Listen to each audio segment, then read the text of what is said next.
all those. So the risk profile of any investment is very important. It's the savviness of the operators who are at the top, how much track record they have, what they have accomplished, and so. And driving that bottom line. Well, maybe not the bottom Yes. line, because the bottom line, that would be profit. So before I get to the bottom line, driving the Mhm. top line, income, right? Yes. So I'm in a Yeah. refinance right now that I'm doing in Decatur, Illinois, and my banks are like, we need to see you at $24,000 a month gross income, Ah.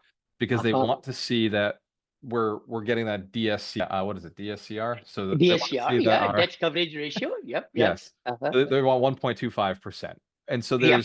for each of you who are listening, just ignore all that. It doesn't matter. But there's going to be a time where your revenue has to be a certain number.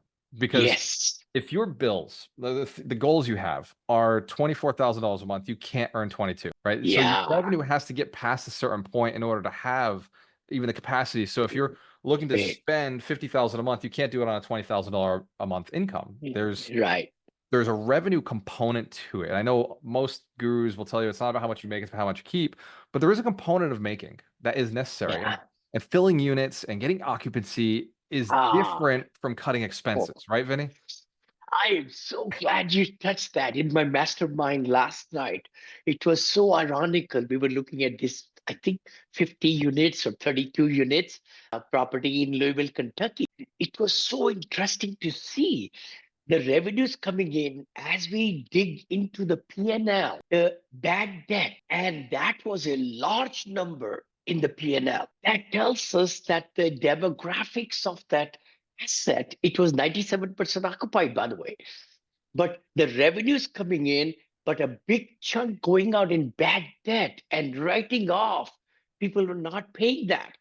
That just threw a big red sign right there. The other part was, like how much more can we increase the rents? This property is built in 2020.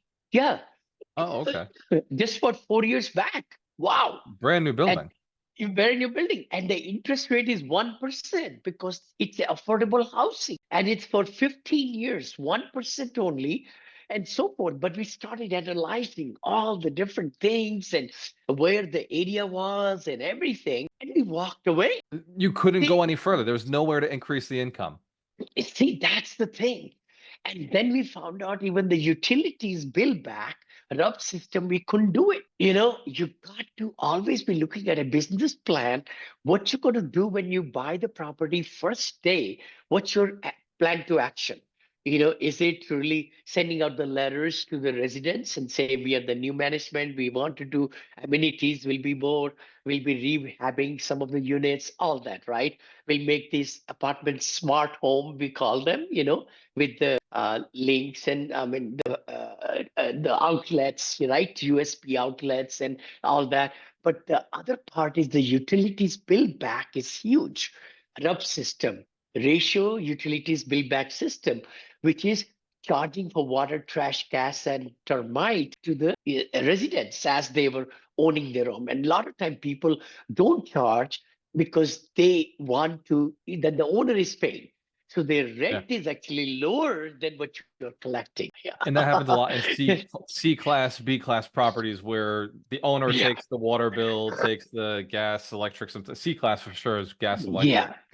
Yeah. So Yeah. so that is, we talked about revenue, and now we're just actually starting to slide right into profit, right? Profit is a Yeah. direct result of your ability to cut down those expenses. So if revenue is taken care of, if Yeah. income is taken care of, now you have you jack that up as high as you can. What's the next function you have? That's profit. Like, can you get those expenses lower?